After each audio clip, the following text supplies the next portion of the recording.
Itu artinya berarti abang maksudnya kalau kita persingkat bahwa abang itu menganggap mereka itu hanya sekedar pansos, nyari panggung, atau sebenarnya ada bohirnya di belakangnya bang? Itu pasti ada bohirnya. Orang yang nanti pingin agarnya calonnya bisa anaknya juga, ya kan? Atau mereka sendiri yang ingin bermain di 2029. Oke, ada kata-kata kemungkinan anaknya jangan-jangan salah satu juga di dalam pemerintahan barangkali, musuh dalam selimut. Ada juga musuh dalam selimut. Kan udah Pak Mahfud udah bilang yang menggantikan Gibran kalau ada pemakzulan itu. Oh, sudah didata? Ada Anies Baswedan, ada Ganjar, ada Mbak Puan, ada AHY. Sebenarnya dalam hatinya supaya orang ngomong, Pak Mahfud, lu juga. Ini sangat berbahaya loh. Kita mengatakan orang ijazah palsu, ini sangat berbahaya. Makanya ini Roy Suryo ya, terus si Rismo Tifa, ini kurcaci konyol yang besok ya kan, saya boleh mengatakan ya kan, kalau mengenai hukum 100% masuk bui.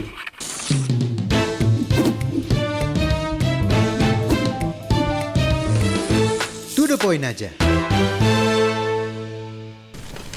Ancaman perang dunia ketiga sudah di depan mata. Di luar sana mereka berlomba-lomba untuk membuat teknologi secanggih mungkin. Sementara di negara kita masih seputar itu, isunya itu saja. Mulai dari jasa palsu sampai bagaimana upaya menggulingkan wapresnya. Lalu apa sebenarnya yang terjadi? Kali ini dalam podcast To the Point aja. Saya Lukman Hanafi. Saya Pung Purwanto. Dan ada narasumber kita. Sylvester Matutina. Oke, kita akan langsung bahasnya ya. Ya, suatu kehormatan nih bisa tampil di To the Point aja. Kita Terima kasih, disclaimer Bang. dulu nih, nanti kita semua to the point aja di sini ya. Tidak ada yang ditutup-tutupi. Nggak ada yang tutup-tutupi. Oke. Semuanya demi kebenaran untuk Indonesia. Oke. Baik. Langsung aja Bang Sylvester nih. Saya mau tanya, kemarin kami adalah ke sini kedatangan tamu dari Forum Purnawirawan Prajurit TNI. Iya. Beliau berstatement bahwa jika Gibran dilengsarkan, maka Indonesia dipastikan akan lebih sejahtera. Seperti apa komentarnya?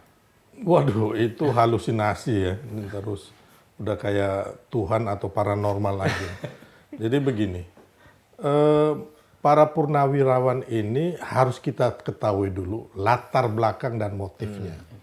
Yang kita lihat mereka itu rata-rata adalah tim pendukung dari saudara Anies Baswedan.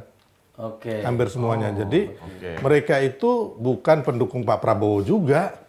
Mereka nggak suka sama Pak Prabowo. Gimana judulnya gitu loh Bang. Karena kalau mereka suka sama Pak Prabowo, tentunya mereka mendukung 02 dong, ya kan? Bahkan kemarin para purnawirawan ini ketika Pilpres itu 14 Februari kan kita coblosan. Setelah itu mulai ada quick count yang mengatakan 02 Prabowo Gibran unggul. Nah, sebulan kemudian dipimpin oleh saudara Sunarko dan juga saudara Soeharto, mereka itu demo ke KPU tanggal 16 Maret 2024 atau 19 Maret, ya antara dua itu. Dan mereka menggeruduk mengatakan bahwa Pilpres itu curang dan pemilu itu harus diulang. Jadi omong kosong kalau mereka bilang mereka suka sama Pak Prabowo, mendukung. Nggak ada itu bos, gitu loh. Ya, jadi ini intinya apa yang dilakukan mereka kembali lagi adalah agar Mas Gibran lengser, Pak Prabowo juga dilengserkan sebenarnya. Agenda besarnya Pak Prabowo. Artinya berarti menurut Bang Sylvester itu sebenarnya targetnya bukan Gibran tapi Prabowo. Oh iya dong. Satu paket ya? Ya satu paket lah. Hanya kan dengan Mas Gibran dulu, habis itu Pak Prabowo. Agar apa? Pendukung Prabowo Gibran ini juga mau diabdu domba yang 96 juta, yang 58% kemarin gitu loh. Makanya saya juga di mana-mana saya boleh katakan bahwa Prabowo Gibran dan Pak Jokowi ini solid gitu loh untuk membangun dalam rangka menuju Indonesia Emas tahun 2045.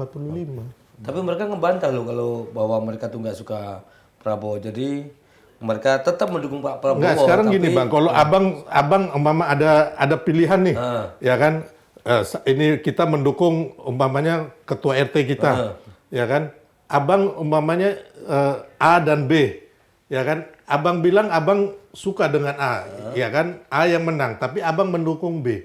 Berarti itu sebenarnya gimana, Bang? Gitu. Ya kan? Ya kan begitu. Harusnya kalau mereka suka sama Pak Prabowo, dari kemarin-kemarin itu mereka nggak dukung Anies dong. Harusnya dukung Pak Prabowo kan begitu. Oke. Simpelnya kan begitu. Tapi kan mereka itu hari ini kan yang disampaikan adalah kami mendukung presiden tapi tidak wakil presiden gitu. Kira-kira begitulah yang dibangun gitu ya Bang ya. Kan begini. Sekarang Anda mau suka atau tidak, Oke.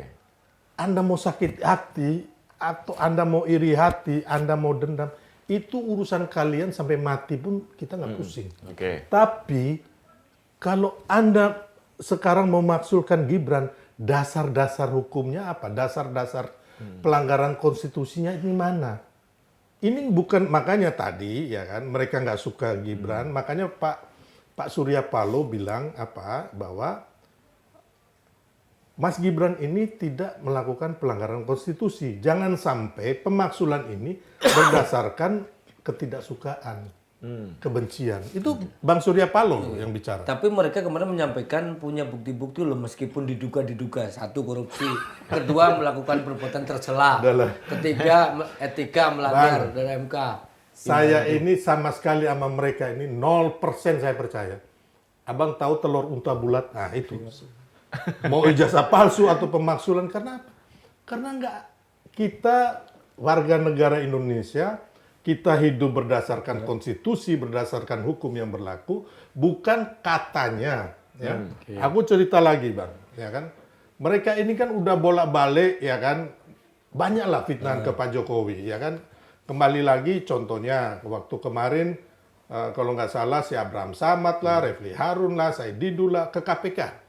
Oke. Bersama ada beberapa teman-teman pengacara yang saya kenal juga. Terus mereka melaporkan korupsinya Pak Jokowi.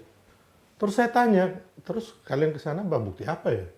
Ya walaupun bukti-bukti itu bisa dicari oleh penyidik ya, atau penyelidik. Tapi kan paling tidak lu mau menuduh orang, ya kan? Lu harus punya bukti gitu loh. Sampai sana mereka bilang, oh enggak, kami hanya pergi daftar, catat pendaftaran. Setelah itu ada teman-teman media di depan, ya kan, doorstop, mereka ngomong, habis itu mereka pulang ngopi-ngopi. Jadi belum ada bukti sampai hari ini, ya kan, Pak Jokowi itu atau Mas Gibran atau Pak Prabowo itu melanggar konstitusi, terus melakukan abuse of power. Nggak ada, it's clear gitu loh, ya kan? Ya umpamanya saya menuduh abang, abang ini uang palsu nih. Ya. Abang sendiri, saya sendiri nggak megang uang palsu ini bang. Ya kan? Saya nggak menemukan, hanya ngomong aja begini kan.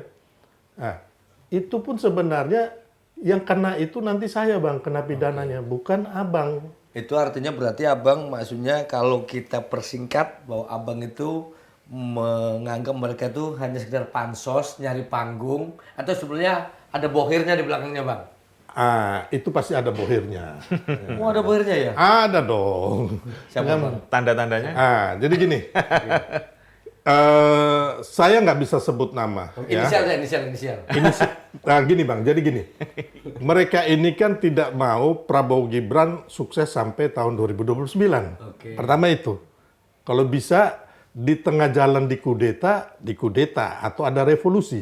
Oke. Dan itu mereka udah ngomong loh di beberapa media itu, dari grup orang-orang ini udah ngomong. Katanya mereka ya nggak apa-apa kalau memang harus terjadi revolusi. Terus saya bilang, makanya ke beberapa jenderal itu kan ada, saya di TV, saya bilang, Bapak mau ketika terjadi revolusi, ada pertumpahan darah, anak cucu, ibu-ibu, anak-anak kita jadi korban, Bapak mau, ya kan?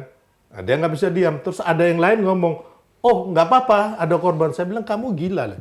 Saya anak merah putih, ya. Saya pemilik saya NKRI bersama semua yang agamanya berbeda, sukunya berbeda. Ya kan kita nggak mau diadu domba atau diintimidasi atau dibohongi sama orang-orang. Sehingga jangan sampai ada korban satupun anak merah putih gara-gara kudeta atau revolusi ini jadi korban. Saya akan kejar kalian, saya bilang. Ya kan? Nah, jadi intinya Bang, ini adalah bohir-bohir ini adalah orang yang pertama kemarin kalah pilpres. Oke. Yang kedua, di belakangnya yang orang yang nanti pingin agarnya calonnya bisa anaknya juga, ya kan? Atau mereka sendiri yang ingin bermain di 2029. Oke, ada kata-kata kemungkinan anaknya. Jangan-jangan salah satu juga di dalam pemerintahan barangkali. Musuh dalam selimut. Ada juga musuh dalam selimut. Ya kan pokoknya ngeri ya sedap pokoknya nih. yang sekarang lagi tebar pesona untuk mau bermain di 2029. Intinya itu kok. Gampang. Nggak susah-susah. Oh gitu. Gitu loh. Ya. Oke, kita coba lihat ini. VT kedua kalau nggak salah. Coba kita lihat biar Abang lihat nanti seperti apa responnya. Gibran dimajukan, Indonesia akan lebih baik. Pasti akan lebih baik. Satu keluarga itu harus kita penjara itu. Benar itu, kesalahannya udah parah. Benar kok. Baik, baik. Takut ya? Pokoknya Enggak, Pak. Enggak, Pak.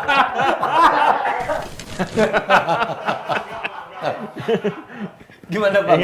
Ya, ini manusia-manusia pecundang ya. Jadi aku bilang barisan sakit hati Bang. Makanya kemarin kalah pilpres, sakit hati, nggak bisa move on. Terus yang kemarin dapat jabatan, terus dicopot, ya kan? Atau yang meminta jabatan.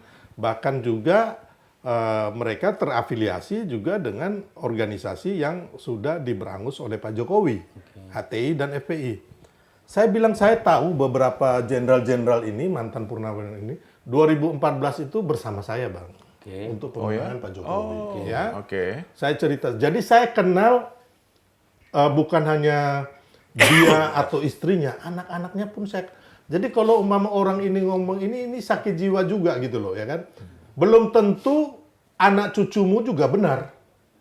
Belum tentu keluargamu benar gitu loh. Ya kan? Jadi jangan menuduh orang gitu loh. Ya kan? Jangan Anda tidak punya bukti, umpamanya mengatakan Mas Gibran itu narkoba, tapi nggak ada bukti. Atau ijazahnya palsu, nggak ada bukti. Kayak Pak Jokowi sekarang ini, kamu mengatakan orang ijazahnya palsu, harusnya kamu pegang nih ijazah palsunya mana nih, ijazah aslinya mana, tahun berapa dipalsukan, siapa yang memalsukan, bagaimana caranya memalsukan, atau sudah ada putusan pengadilan. Itu. Ya. Ini sangat berbahaya ketika saya menuduh abang, maaf ya bang, abang koruptor. Walaupun mungkin benar ya kan, tapi abang tidak divonis pengadilan bang. Saya ini bang akan kena pidana, hukum akan membidana saya atas pencemaran, fitnah. Terus kalau disebarkan di media, kena penyebaran kebohongan, undang-undang ITE dan ITE. ini sangat berbahaya loh. Kita mengatakan orang ijazah palsu, ini sangat berbahaya. Makanya ini Roy Suryo ya, terus si Rismon Tifa, ini kurcaci-kurcaci konyol yang besok ya kan, saya boleh mengatakan ya kan, kalau mengenai hukum 100% masuk bui.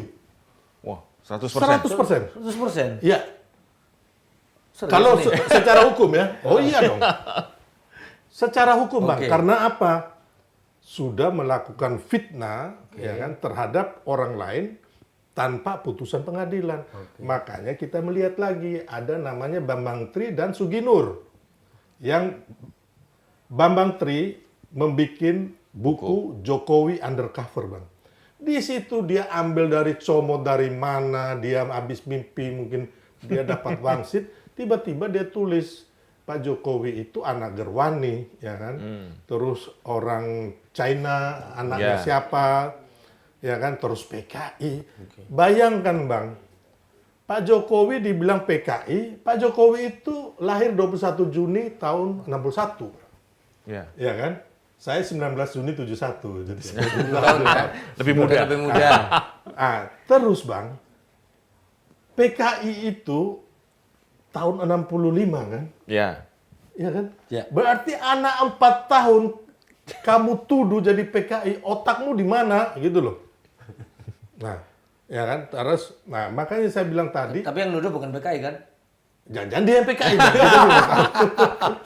Saya nggak berani nuduh dia. Tapi intinya akhirnya Bang, karena dia bikin kebohongan, hoax, ya kan? Ya, akhirnya dia dijatuhkan kalau nggak salah 6 tahun apa 3 tahun penjara. Ya. Nah, itu Bambang Tri.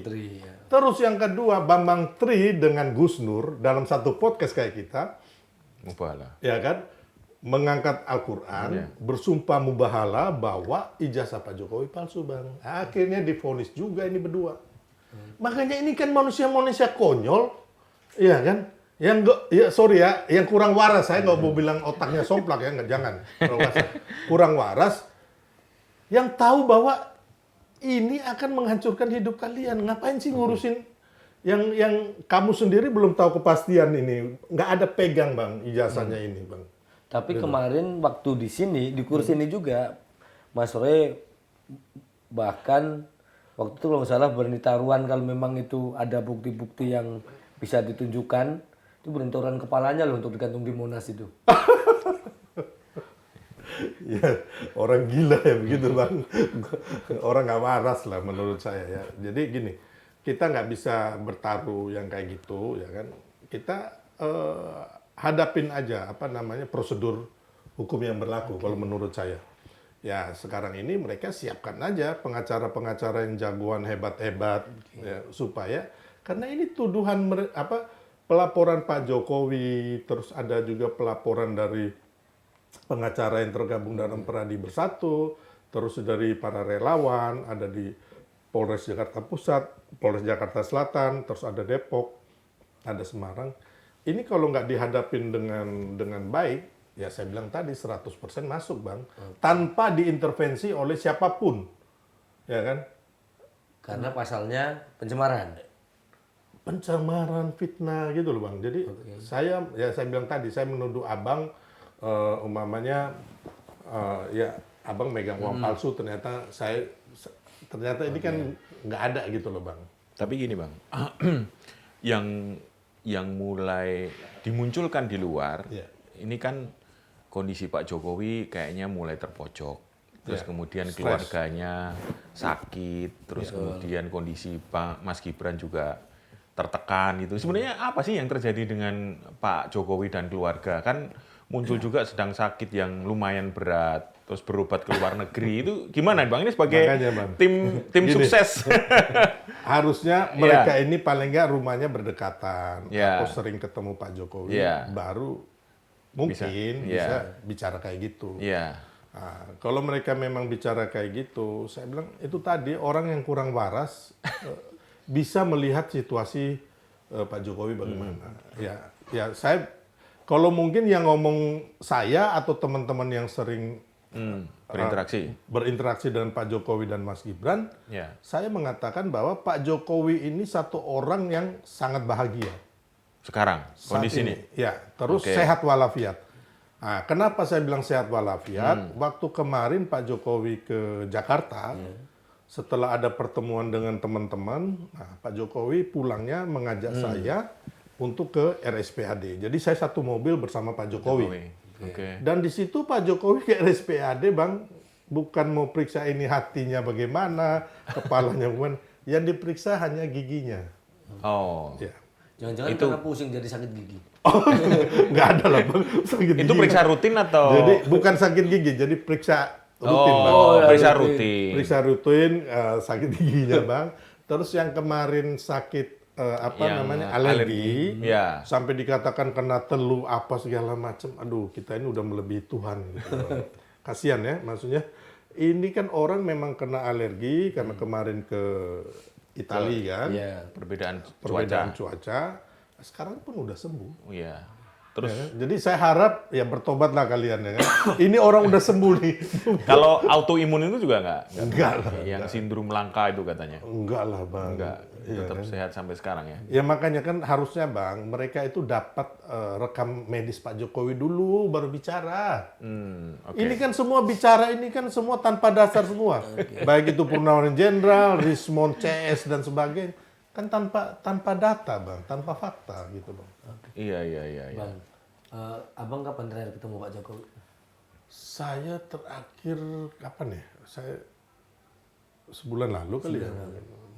Ya, pernah nggak? Sebulan lalu kan juga udah rame nih pemakzulan, terus ijazah palsu malah udah lebih rame duluan. Cuman dia sih ada, kan abang cukup lama dengan Pak Jokowi dari 2013 kalau nggak salah, udah lebih dari 10 tahun kan. Sempat cerita misalnya, aduh Mas ini kok begini-begini atau begitu-begitu gitu, suka cerita curhat lah. Atau mengeluh. Enggak ya? Enggak? Enggak. Jadi waktu itu ya cerita mengenai Pak Prabowo akan lebih hebat dari Pak Jokowi. Terus yang kedua, beliau tidak intervensi kepada Pak Prabowo dan juga Mas Gibran. Oke, artinya berarti isu matahari kembar nggak benar? Nggak benar, karena Pak Jokowi dan Pak Prabowo juga hanya berapa kali ya setelah itu. Kalau menurut beliau-beliau itu kan Pak Prabowo juga mengatakan hanya berapa kali, ya mungkin nggak sampai 10 kali gitu loh. Jadi gimana mau intervensi? Terus Pak Jokowi pernah mengatakan ke saya, kan saya tanya dulu sebelum pelantikan Pak Prabowo itu kan ada isu Pak Jokowi menitipkan 4 menteri ya, Pak Tito, Mensesnek itu Pak Pratikno, Ya. terus Pak Erick Thohir sama satunya lagi saya lupa ya. Ya, saya tanya Pak apa benar itu, Mas?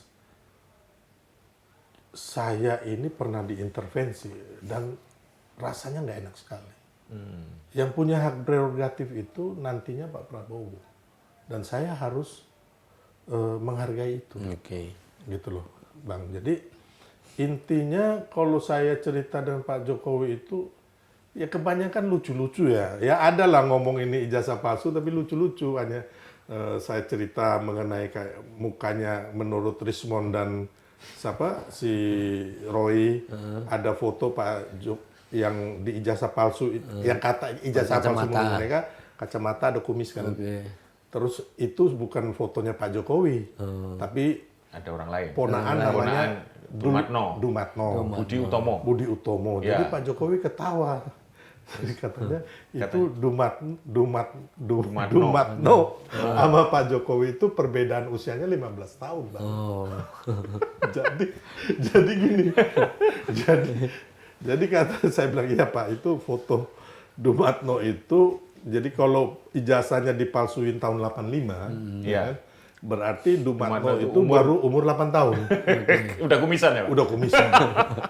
Mereka bilang pakai face recognition. Saya bilang udahlah capek ya kan, maksudnya ini orang ini ya kan, menurut saya apa ya, mereka katanya penelitian, mereka bangun narasi itu nggak cukup kuat gitu loh, ya kan. Yang tidak seperti, dan mereka mau meneliti juga, kalian siapa gitu loh. Siapa sih kalian ini? Apa hak Anda gitu loh. Nah, Gitu loh. Kecuali Ya. mereka punya bukti benar-benar nih. oke. Punya ijazah yang itu ya, Iya. yang memang pernah melihatnya. Iya. Ada satu lagi nih, Bang. Iya. Yang terbaru nih malah, bahwa katanya informasi itu, ijazah itu dibuat di Jalan Pramuka, di Pasar Pramuka, Jalan oleh gubernur beberapa stafnya waktu gubernur 2013. Iya. Nah, ini gimana nih, Bang? Ya aku tahu lah Bitor Suryadi ini siapa, kebetulan dulu. Oh, kenal juga? Kenal baik. Dulu PDIP ya? bareng-bareng. Iya. Oke, gimana Udah Bang? lah, itu? kalau kayak Bitor ini kita nggak usah percaya dia. Nggak Oke. mungkin ya. Jadi intinya, makanya saya bilang tadi, jangan katanya.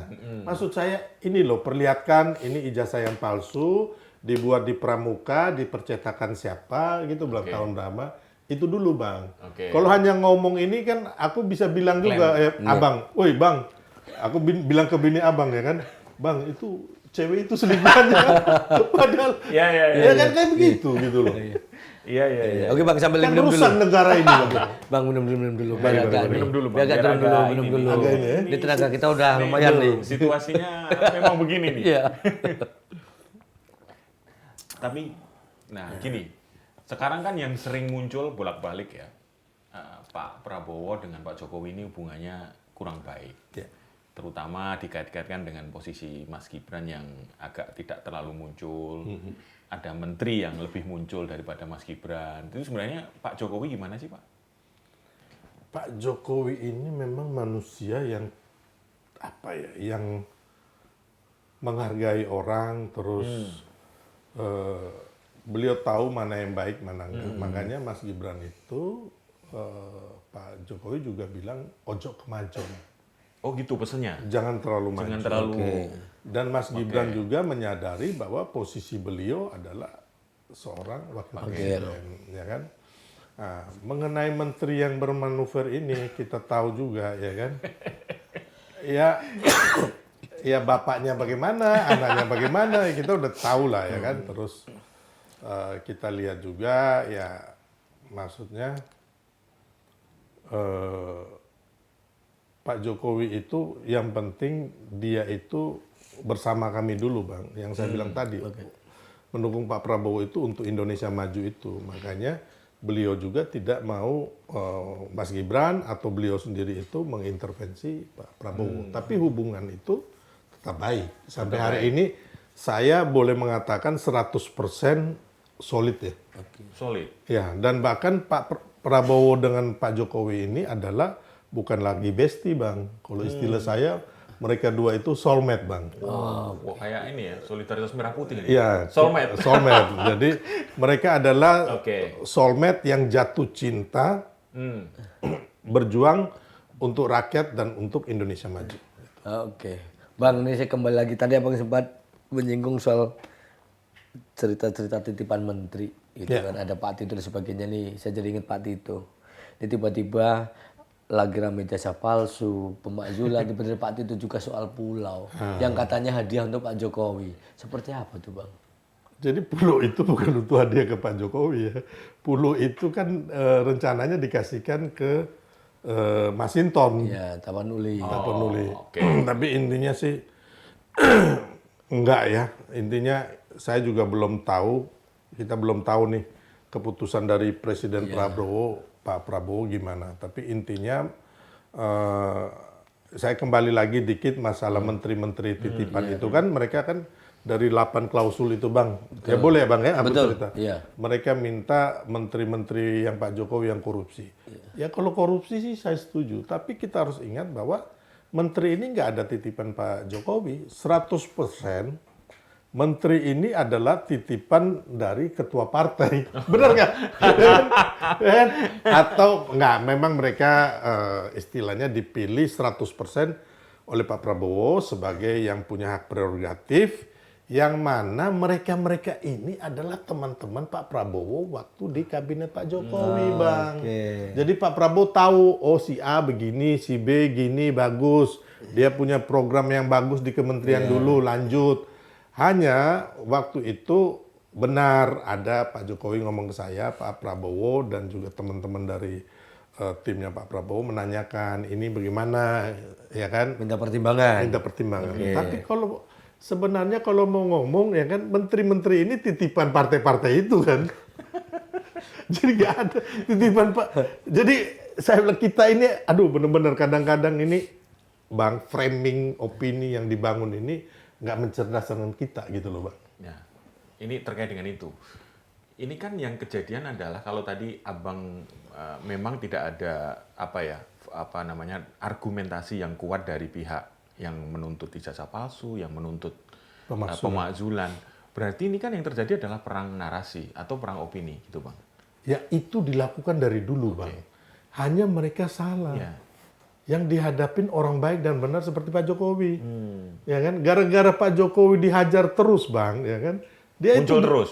Dia menang kan pemilihan gubernur, presiden 2 kali, terus kemarin mengendorse Prabowo Gibran, ya beliau kingmaker-nya lah, saya harus akui, ya kan?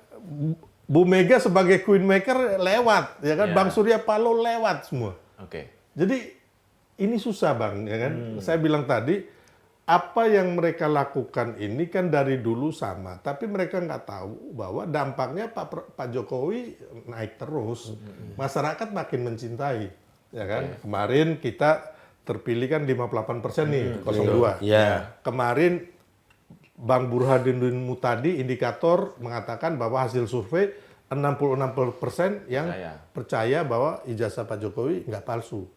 Ya kan berarti kan naik nih Bang kalau kita hubungan gitu ya. Nah, jadi sekarang ini Bang, kalau kita hanya melihat di media sosial atau omongan orang-orang ini Bang, itu berbanding terbalik ketika Pak Jokowi kemarin ke Toba, kemana tuh, ya kan, Karo kayak mana tuh. Terus Mas Gibran belusukan Pak Prabowo. Masyarakat dalam kehidupan nyata itu menyambut dengan gegap gempita, Bang. Gitu loh. Ya kan? Coba sekarang Roy Suryo atau Rismond pergi jalan ke pasar, nggak ditabokin orang itu. Hah? Iya, Bang. Saya kemana-mana sekarang, Bang, tahu nggak? Mau ke hotel kah, ke supermarket ke pasar, orang minta, Bang, selfie dulu, Bang. Ya kan? Kalau mereka ini, saya yakin mereka jalan kemana, ditabokin orang, Bang. Ya kan? Dan mereka bukannya juga banyak pendukung kalau jalan kemana-mana. Ya, pendukung mereka kan lebih banyak pendukung kita, Bang. Prabowo Gibran. Ya kan? Iya. Jadi kalau pendukung mereka, Bang, itu ada namanya all kadrun sama neo kadrun. Nah, itu, Bang. Ya harus sekarang ini segmentasinya kita jelasin. Bahwa memang benar ada ini kadrun ini yang mau menghancurkan bangsa kita ini, Bang. Gitu loh. Tapi apa bedanya, Bang, ketika benar Pak Jokowi tadi memang sangat piawai lah ya untuk mengelola opini publik melalui media atau melalui media sosial. Kondisinya waktu itu kan beliau masih berkuasa ya. Sekarang kan sudah jadi orang biasa nih. Nah, ini apa bedanya, Bang? Kalau ini sebenarnya apakah itu, berpengalaman mendampingi? Selain memang ya mungkin ada treatment sedikit, tapi memang jalan Tuhan ya. Saya cerita, Abang. Mungkin kan orang kan ngomong, sekarang ini kan ada wisata ke rumah Pak Jokowi. Orang mengatakan itu disetting, dibayar, dan sebagainya lah yang jelek. Jadi gini, Bang, waktu pelantikan Pak Prabowo, terus Pak Jokowi kan pulang ke Solo. Saya yang menjemput di bandara, Bang. Bersama saya ini ada orang-orang waras pendukung Ganjar juga, tapi dia waras, namanya Mas Eko Sulistyo dan Bang Andi Gani. Itu sahabat saya.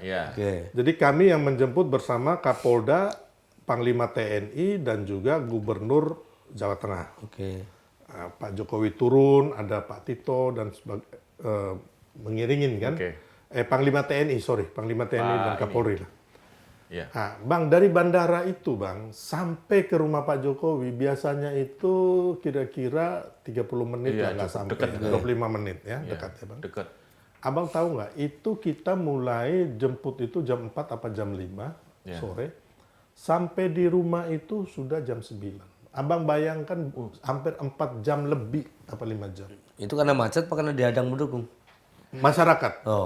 Menyambut sepanjang jalan, menyambut, Bang. Ya. Itu kan nggak jauh dari bandara. Enggak jauh, ya kan. Bahkan aku beberapa TV itu minta aku live kan, aku sampai naik motor tuh. Live. Nah, terus di situ Pak Jokowi sampai jam 9, setelah itu langsung bertemu dengan masyarakat dan juga para pejabat. Yang calon-calon gubernur Jawa Tengah, calon wali kota Solo, pokoknya dari mana-mana ketemu sampai mau jam 12 malam. Dan saya orang terakhir yang menemani beliau gitu. Besoknya orang datang lagi, Bang. Besoknya orang datang lagi. Jadi kita lihat Pak Mahathir Muhammad datang, ya kan? Pak Mahathir Muhammad, Pak Prabowo datang juga kan kalau nggak salah. Terus Hasim. Apakah Pak Hasim adiknya Pak Prabowo, apakah orang-orang ini mau dibayar 50.000 atau kasih sembako? Itu aja. Jadi ini memang perjalanan ini nggak ada yang setting, Abang. Saya saksi dari awalnya gitu loh. Ya kan? Saya nggak bisa ngomong kalau saya nggak di situ. Gitu. Makanya kalau yang ngomong ini kan nggak waras otaknya. Kenapa? Dia nggak tahu perjalanannya, tapi dia menuduh bahwa ini disetting. Pak Jokowi sakit autoimun dan sebagainya. Gitu loh. Ijazahnya palsu. Jadi yang kita hadapin ini, bangsa kita hadapin ini adalah orang-orang yang kurang waras, orang-orang yang pecundang, orang-orang yang memang hatinya busuk, Bang. Nah, makanya tugas saya tampil untuk melawan ini semua dalam rangka memberikan kebenaran, pencerahan untuk anak cucu kita, untuk bangsa kita. Jadi kekinian ada juga yang menyampaikan bahwa Pak Jokowi udah mulai ditinggalkan nih sama loyalisnya, sama orang-orang dekatnya itu. Ya, itu gimana itu, Bang? Enggak sih. Enggak tinggalkan sih enggak ya. Intinya memang kalau ada yang sekarang ini kan mereka memang Pak Jokowi sudah masyarakat biasa, Bang, gitu loh. Oh, jadi wajar dong kalau intensitasnya ditinggalkan berkurang. sih enggak ya, tapi kalau kayak kita sebagai orang yang beradab, orang yang bangsa Indonesia ini punya hati yang baik, kan etika moral, ya kita tetap menganggap kayak kami di Soulmate itu menganggap Pak Jokowi itu adalah pembina kami, Bang. Gitu loh. Ya sampai selamanya nggak akan kita buang gitu loh. Oke. Jadi menurut saya sih nggak sih. Mungkin ada tapi mayoritas orang juga masih senang sama Pak Jokowi ya. Karena masyarakat masih antusias menyambut. Iya. Tapi elitnya ya mungkin ada kendala-kendala ya Pak ya, kalau sebagian. Ya kalau elit ada yang lebih 100% ke Pak Prabowo, yang nggak jadi masalah. Kalau saya di sini Pak Prabowo, di sini Pak Jokowi, di sini merah putih, Bang. Kalau mereka pecah, saya nggak akan pernah dukung Pak Prabowo sekalipun ataupun Gibran sekalipun. Intinya itu. Oke. Jadi Saya mendukung mereka ini karena kesatuan itu. Karena mereka punya hati buat rakyat, mereka nggak korupsi, Bang. Ya. Ya kan? Pak Jokowi sama Pak Prabowo ini nggak pernah korupsi loh. Mana kalian buktinya kalau ada? Sini, aku kasih uangnya lebih gede tuh. Roy Surya punya mobil tuh, saya borong semua mobilnya dia. Oh, tuh. Jadi Diganti pesawat. jadi intinya, Bang, ya kan? Kalau mereka berpisah, saya nggak akan pernah dukung mereka. Saya akan pulang ke kampung saya jadi petani aja. Waduh. Oke, Bang, terakhir nih saya tanya aja. Jangan terakhir, lama itu boleh. Oh ya udah, Seru oke, nih. Nggak seru. apa-apa, lanjut lagi nih. Oke, lanjut dulu itu. Bang, ini agak kembali tapi karena Abang saya tahu adalah punya background hukum gitu.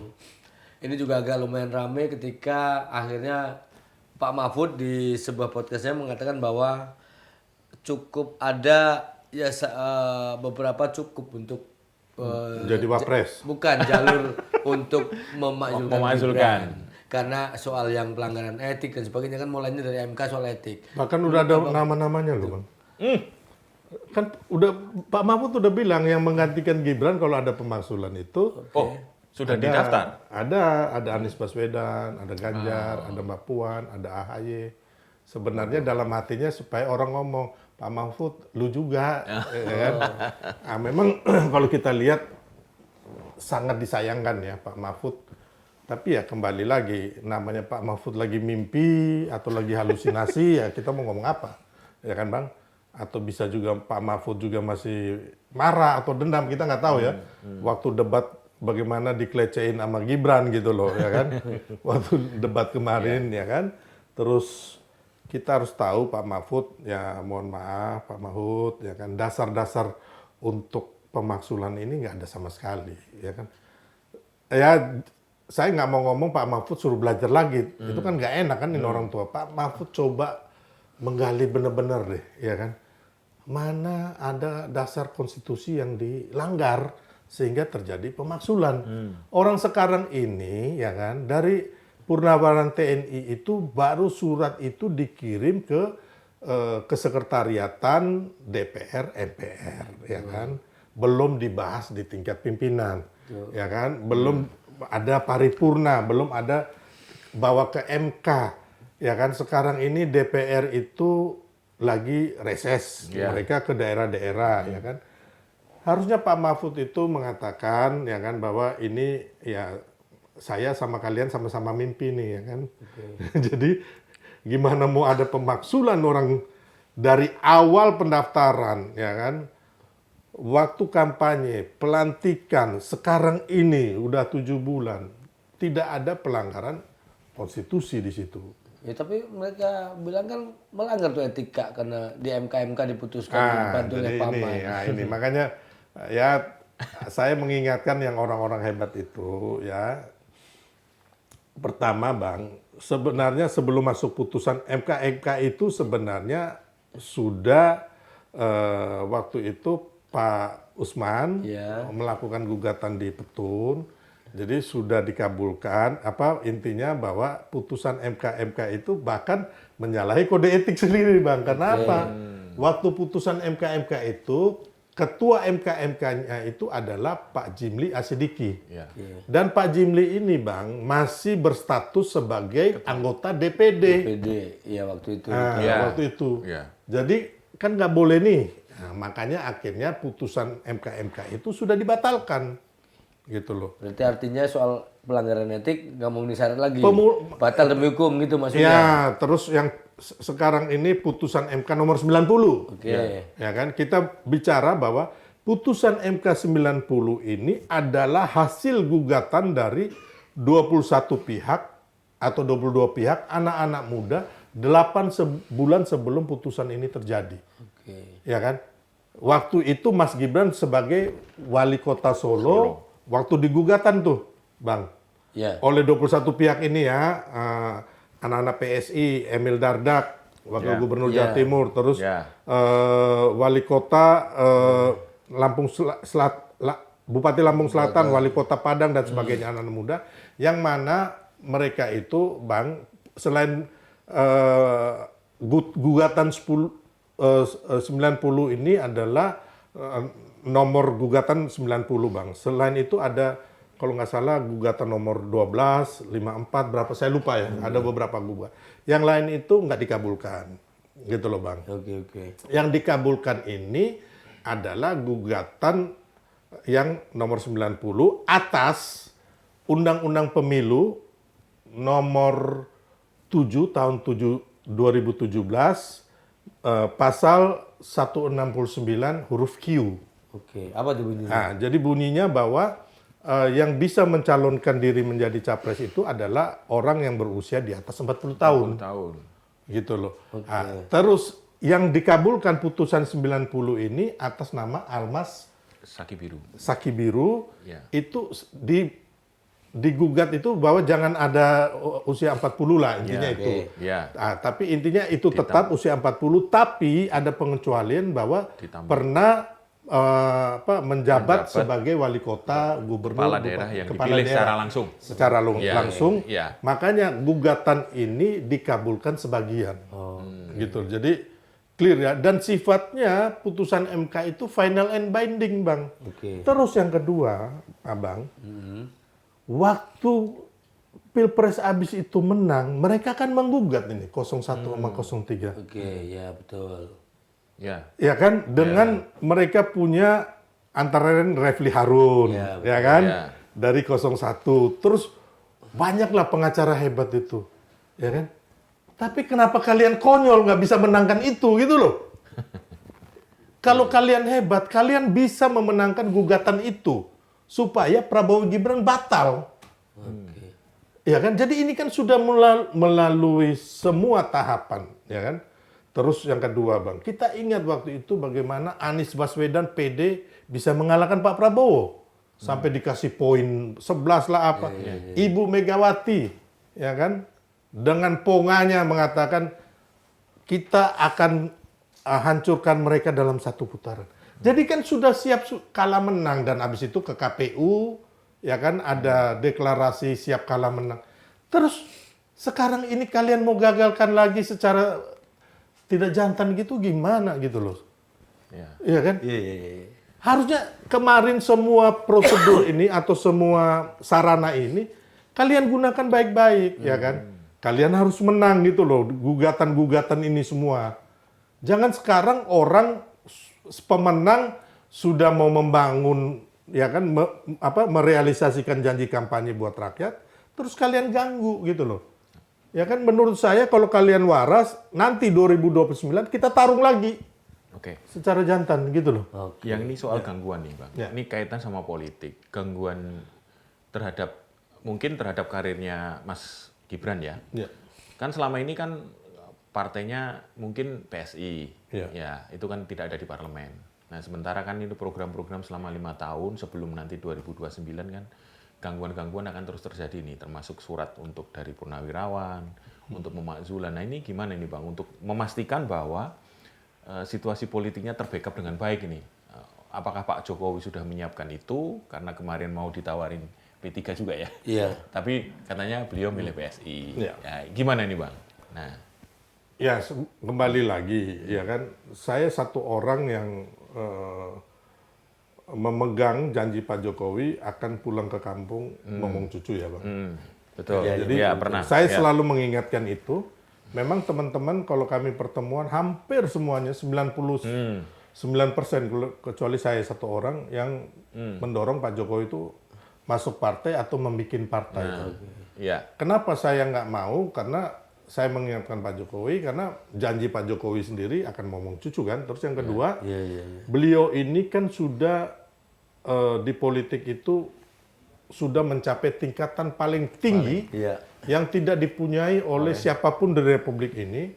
Ya mulai dipilih dari wali kota 2 kali dan berhasil, Solo jadi baik, gubernur DKI, terus dipilih sebagai presiden 2 kali, terus kemarin menjadi kingmaker Prabowo Gibran berhasil mengalahkan Bu Mega lah, Surya Paloh lah dan sebagainya gitu loh.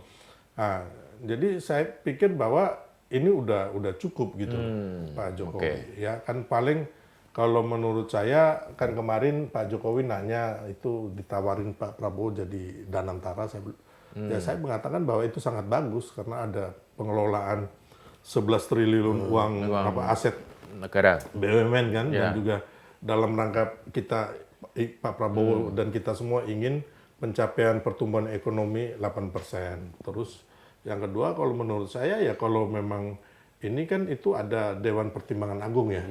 Itu kan masih lowong ya kan bisa aja Pak Jokowi aktif di situ kalau diminta Pak Prabowo. Artinya bukan politik praktis gitu Enggak. Sudah. Karena kalau Pak Jokowi masuk salah satu partai, beliau hanya dimiliki oleh partai ini. Sedangkan pendukung beliau ini di PKS ada, Lintas PKB partai ada, semua ada. Termasuk PDIP. Termasuk PDIP, ya kan. Jadi Ada ya? pastilah Bang. Oke Bang Sylvester, ini saya kepengen ini dengan singkat saja, tetapi apa sih yang di benak abang atau menurut abang ketika saya tanya Bang, menurut abang bagaimana apa komentarnya tentang para purnawirawan yang ngotot banget untuk majukan Gibran?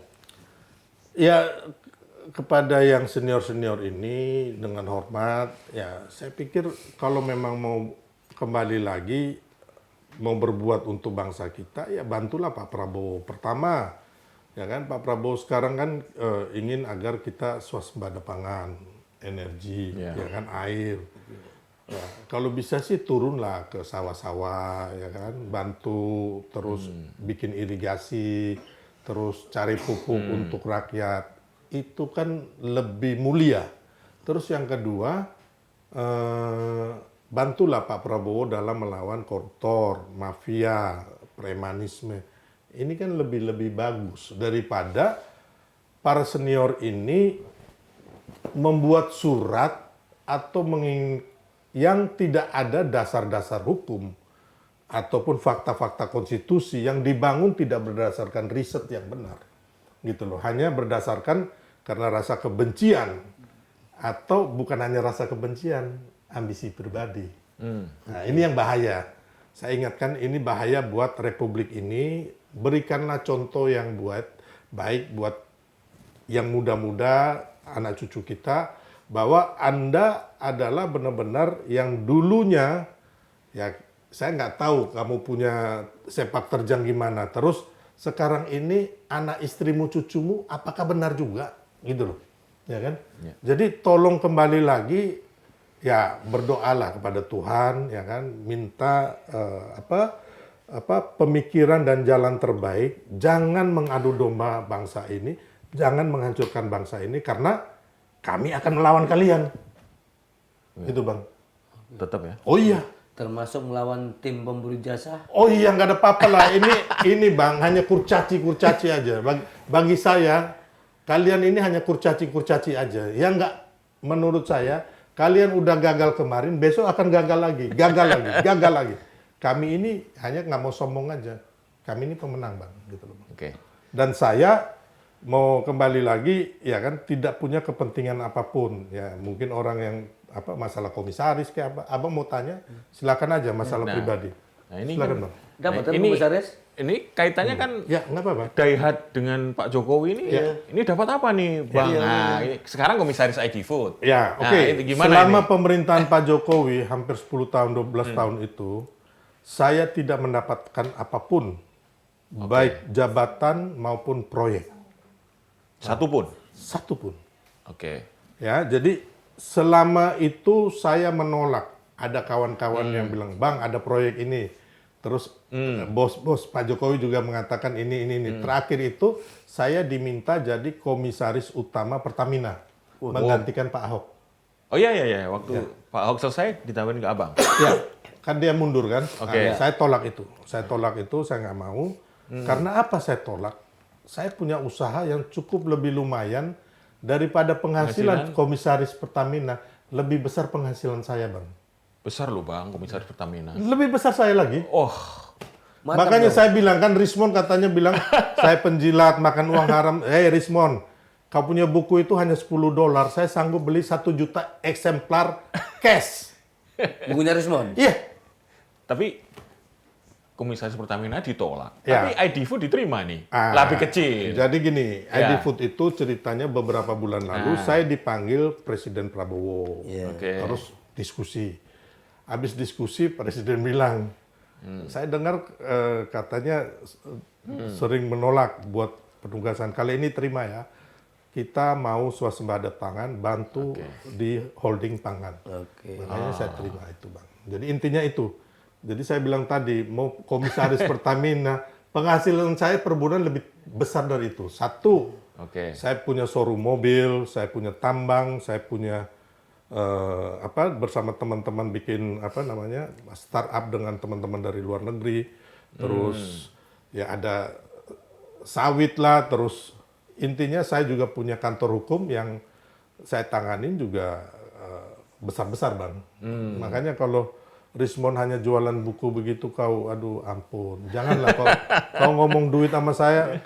Kau lihat mobil-mobil saya beli cash semua. Rumah saya ada di beberapa tempat, tanah-tanah saya banyak. Itu cash semua, Bang. Saya nggak ada utang. Oh, Gitu, Bang. Ya, jadi intinya memang, ya tapi kadang-kadang kan saya juga nggak mau sombong. Kita hanya makan 1 kali 3 hari, ya kan? Mau ngapain? ya. Banyak kegiatan saya membantu masyarakat dengan soulmate. Contohnya orang yang nggak punya kursi roda, nggak mampu beli, kita kasih. Ya, kita renovasi masjid, renovasi kelenteng, gereja, terus UMKM, kita pedagang-pedagang itu kita dampingin, Bang. Apabila ada yang minta duit ke mereka, oknum aparat dan preman itu, kita bantu, kita nggak pernah. Itu udah saya lakukan semenjak dari tahun 2005. Oke. Ya. Terus kayak kemarin waktu COVID, saya membagikan hampir 200.000 paket sembako. Waktu COVID. Ya. Oke. Di Banten, di DKI, di Jabar, siapapun agama apapun, suku apapun kita bantu. Saya punya mobil ambulan gratis, terus saya juga punya waktu kita bikin suntik vaksin dan sebagainya. Nah, intinya saya sendiri pun waktu COVID saya juga ikut mengantar orang yang kena COVID meninggal terus ke rumah sakit, saya ikut. Bang, gitu. Intinya bahwa apa yang mereka tuduhkan saya sebagai penjilat itu jauh sekali ya. Ya. Nggak bener ya? Iya. Jadi kayak kemarin umpamanya ya, kayak saya ya istilahnya si Rocky Gerung itu saya. Itu gimana itu ceritanya tuh? Nah, jadi Rocky Gerung itu Itu kan sempat viral itu. ini manusia tukang bohong dan juga playing victim ya. Jadi ceritanya awalnya itu waktu itu acara ILC Karni Ilyas, dia memfitnah Pak Jokowi, mengatakan Pak Jokowi bersama Mas Gibran dan juga si cucunya itu Jan Etes yang umur 10 tahun akan menguasai IKN. Terus yang kedua, Pak Jokowi itu iri hati sama Bu Mega dan Pak SBY yang punya partai, makanya mau ambil alih PDIP sama Golkar. Berarti kan ini manusia tahu masa akan datang, terus tahu hati Pak Jokowi. Ya kan? Ini manusia tukang tipu, tukang bohong nih, Bang. Ya, playing victim juga. Terus saya bilang sama dia, Bung Rocky, Anda ini paranormal atau Tuhan? Ya kan? Kok bisa tahu hati orang dan masa depan? Terus dia bilang apa? Dia bilang saya itu onderdil, Bang. Nah, terus acara di Aiman. Setelah itu dia kabur. Oke. Dia kabur ya, saya nggak mungkin kejar dia juga kan. Ada si Bang Karni. Masih lagi syuting itu. Nah, waktu di Aiman, dia datang, dia terlambat. Kami udah duduk. Saya angkat tangan begini, dia nggak ngangguk. Oh udah. Tapi saya udah dalam hati, saya bilang kalau kau sampai ngomong saya dungu dan sebagainya, saya akan tempeleng kau, nggak ada urusan. Saya nggak ada urusan mau presiden ke, menteri ke, jenderal, nggak mau kenal saya setelah itu, media nggak mau tayang saya, nggak ada urusan. Karena ini menyangkut harga diri bang, dan juga kebenaran, gitu. Saya tuh udah berpikir, teman-teman media udah nggak mau hubungin saya, no problem. Saya akan mau urus solmed, ya kan, bantu masyarakat, ya kan, saya urus keluarga saya. Saya nggak usah tampil di media, nggak dipakai dalam panggung politik pun nggak. Karena apa? Ini manusia tukang tipu, tukang bohong yang harus kita kasih pelajaran. Nah, setelah itu, waktu acara di Aiman, dia bilang saya penjilat. Makanya ini kata-kata yang saya paling anti gitu loh. Saya akan kejar kamu ketika kamu ngomong saya penjilat. Karena apa? Walaupun sedikit bang, saya ada bantu orang loh bang. Orang nggak bisa sekolah, nggak bisa kuliah. Saya cariin beasiswa, saya bantu mereka ambil ijazahnya, ya kan? Orang nggak bisa makan kita bantu gitu loh bang. Orang mau usaha kita bantu gitu kan. Saya nggak minta penghargaan dari Republik ini, tapi tolong jangan fitnah saya, jangan fitnah Pak Jokowi, jangan fitnah Pak Prabowo, jangan fitnah Gibran. Saya akan kejar orang ini. Saya nggak pusing kamu siapa, gitu. Nah, jadi kembali lagi dia bilang saya penjilat, habis itu dia bilang saya dungu, bodoh. Nah, terus saya cerita lagi bang. Saya bilang kenapa ini manusia jahat sekali, playing victim, ya. Ya ini nggak apa-apa tuh, nggak dikat kan, nah, nggak ada masalah. Nah, jadi ini apa adanya. Ini dimaksud Bang Rocky kan? Ah, Rocky. Iya. Setelah itu kan saya marah dia bang, ya kan, karena dia bilang saya dungu, ya saya maki dia lah, ya kan. Ya sebenarnya nggak boleh juga ini, ya kan. Pembelajaran tidak baik buat ini kan. Tapi kan sudah keterlaluan bang, karena dia fitnah, dia bohong, ya kan. Terus dia loncat dari setelah aku marah itu dia loncat dari panggung, dia begini bang. Oh gitu? Iya. Itu nggak tampak di kamera ya? Nggak ada. Ini ngajakin tinju. Ah, saya jagoan. Oh gitu? Aku datang ke dia, aku jewer telinga dia, saya bilang, kau saya patahin, kau mau berantem sama saya? Saya patahin kamu. Tahu nggak? Dia bilang apa sama saya bang? Aku jewer telinga dia.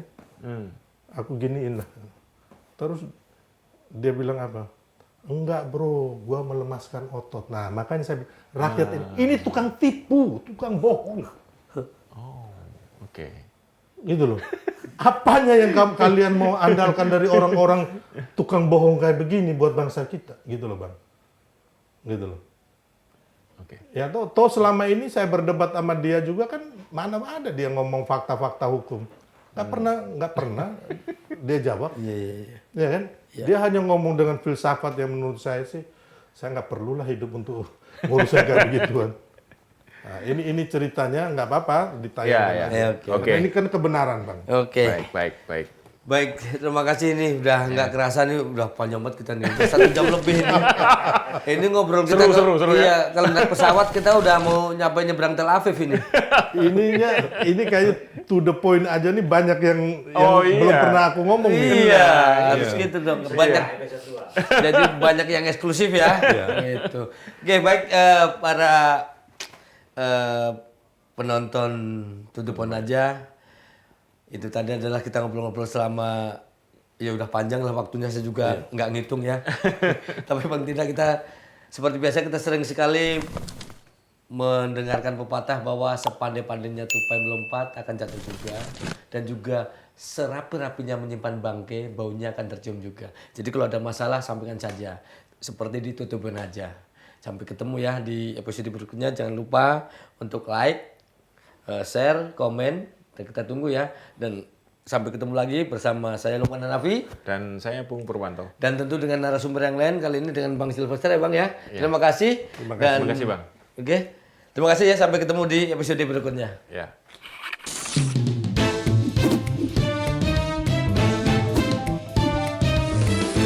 To the point aja.